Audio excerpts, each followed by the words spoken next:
नमस्कार, मी रुशाली यादव सारंग। या बुलेटिनमध्ये आता आपण बातम्या विस्ताराने पाहूयात। एक्झिट पोलनुसार देशामध्ये पुन्हा मोदींची सत्ता येणार आहे, तर महाराष्ट्रामध्ये मवियाला सर्वात जास्त 25 जागा मिळणार आहेत। TV9 पोलस्टारच्या एक्झिट पोलनुसार मोदींची हॅट्रिक होण्याचा अंदाज वर्तवण्यात आलाय। एनडीएला 364 जागा आणि इंडिया आघाडीला 162 जागा मिळण्याचा अंदाज आहे। देशामध्ये भाजपला 311, काँग्रेसला 65 जागा मिळण्याचा अंदाज आहे। महाराष्ट्रामध्ये महायुतीपेक्षा मवियाला जास्त जागा मिळण्याची शक्यता आहे। महायुतीला 22 जागा, मवियाला 25, तर एक अपक्ष उमेदवार जिंकण्याची शक्यता आहे। तर TV9 पोलस्टारचा एक्झिट पोलचा अंदाज नेमका काय सांगतोय पाहूयात ग्राफिक्सच्या माध्यमातून। एनडीएला 346 जागा, इंडिया आघाडीला 162 जागा, भाजपला 311+8 आणि काँग्रेसचं जर आपण पाहिलं तर या ठिकाणी 65+13। TV9 पोलस्टार एक्झिट पोलचा अंदाज जो आहे तो आपण या ठिकाणी पाहताय। काल एक्झिट पोल आलेले आहेत आणि पुन्हा एकदा मोदीच येतील असा अंदाज आहे। त्यानंतर पोल ऑफ पोल आपण या ठिकाणी पाहताय। TV9 पोलस्टार एनडीए 346, इंडिया आघाडीला 162 जागा देण्याचा अंदाज वर्तवण्यात आलेला आहे। तर रिपब्लिकचा अंदाज काय आहे, एक्झिट पोल काय आहे, तर एनडीए 353 ते 367च्या दरम्यान, इंडिया आघाडी 118 ते 133च्या दरम्यान जागा येऊ शकतात। झी मॅट्रिक्स एनडीए 353 ते 367 जागा येण्याचा अंदाज वर्तवण्यात आलाय, तर इंडिया आघाडीला 118 ते 133 जागा मिळण्याचा अंदाज आहे। इंडिया न्यूज एनडीएला 371 जागा येण्याचा अंदाज आहे, तर इंडिया आघाडीला 125 जागांचा अंदाज वर्तवण्यात आलाय। हा पोल ऑफ पोल आपण या ठिकाणी पाहताय। आता महाराष्ट्राकडे वळूयात। महाराष्ट्रासाठी एक्झिट पोल नेमका काय आहे तेही पाहूयात। एकूण जागा 48 आहेत आपल्याकडे। महायुतीला 22 जागा मिळू शकतात, महाविकास आघाडीला 25 आणि इतर 1। ही इतर म्हणजे जागा सांगलीमधली अपक्ष उमेदवार विशाल पाटील। यानंतर महायुतीचा जो फॉर्म्युला असेल तो नेमका कसा असेल, म्हणजे एकूण 22 जागा, तर भाजपला सर्वात जास्त जागा, भाजपला 18 जागा। मागच्या वेळेला ज्या 23 जागा मिळालेल्या होत्या त्याच्यामध्ये घट झालेली आहे, 5 जागा कमी झालेल्या आहेत। 18 जागांचा अंदाज आहे। शिवसेना शिंदे गटाला 4, त्याच्यानंतर अजित पवार गटासाठी धक्का आहे, अजित पवारांसाठी धक्का आहे, एकही जागा या ठिकाणी नाही असा एक्झिट पोलचा अंदाज आहे। इकडे महाविकास आघाडीचं चित्र जर आपण पाहिलं तर ठाकरे गटाला सर्वाधिक जागा 14 जागा, काँग्रेसला 5 जागा, म्हणजे मागच्या वेळेला फक्त 1 जागा जी आहे ती काँग्रेसची निवडून आलेली होती, 4 जागा अधिक मिळत आहेत, हा आकडा झालाय 5 असा अंदाज आहे। आणि राष्ट्रवादीला 6 जागा, मागच्या वेळेला 5 जागा मिळालेल्या होत्या राष्ट्रवादीला, आता 1 जागा राष्ट्रवादी शरद पवार गटाची वाढलेली आहे, 6 जागांचा अंदाज आहे। आणि सांगलीमध्ये अपक्ष उमेदवार विशाल पाटील हे निवडून येऊ शकतात असा एक्झिट पोलचा अंदाज आहे। तर पोल ऑफ पोल आपण या ठिकाणी पाहताय महाराष्ट्राचा।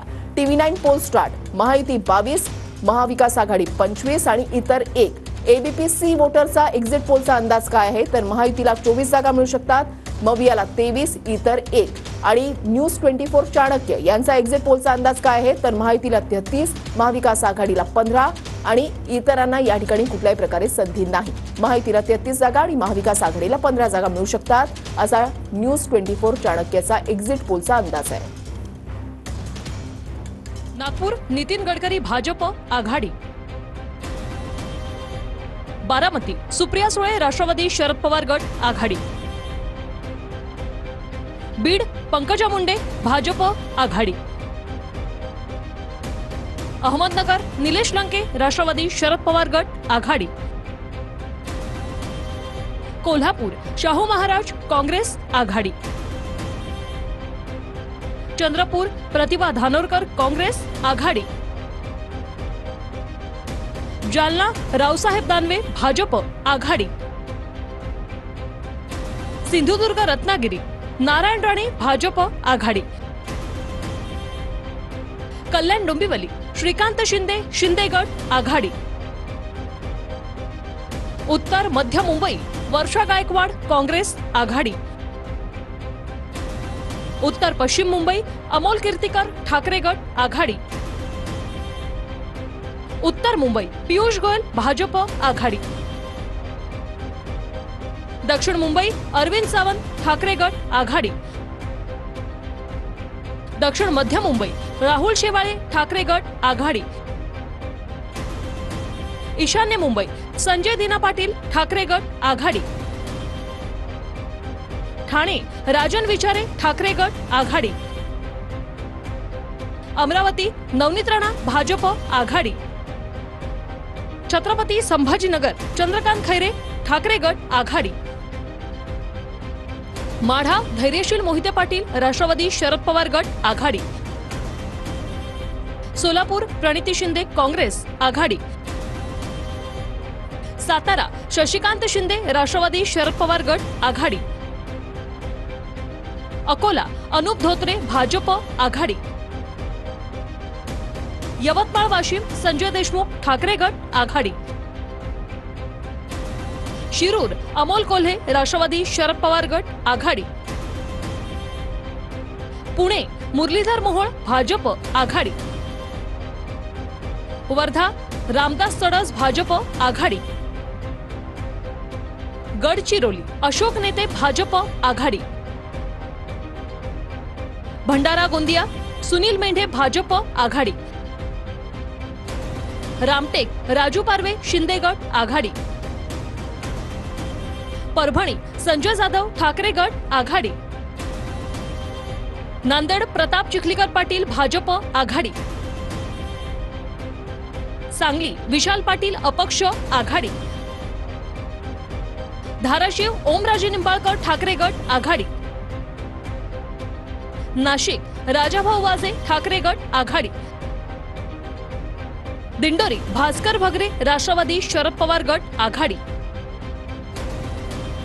रायगड अनंत गीते ठाकरे गट आघाडी। धुळे सुभाष भामरे भाजप आघाडी। नंदुरबार हिना गावित भाजप आघाडी। जळगाव स्मिता वाघ भाजप आघाडी। शिर्डी भाऊसाहेब बागचौरे ठाकरे गट आघाडी। बुलढाणा नरेंद्र खेडेकर ठाकरे गट आघाडी। भिवंडी कपिल पाटील भाजप आघाडी। मावळ श्रीरंग बाणे शिंदे गट आघाडी। रावेर रक्षा खडसे भाजप आघाडी। हिंगोली नागेश आष्टीकर ठाकरे गट आघाडी। हातकणंगले सत्यजित पाटील ठाकरे गट आघाडी।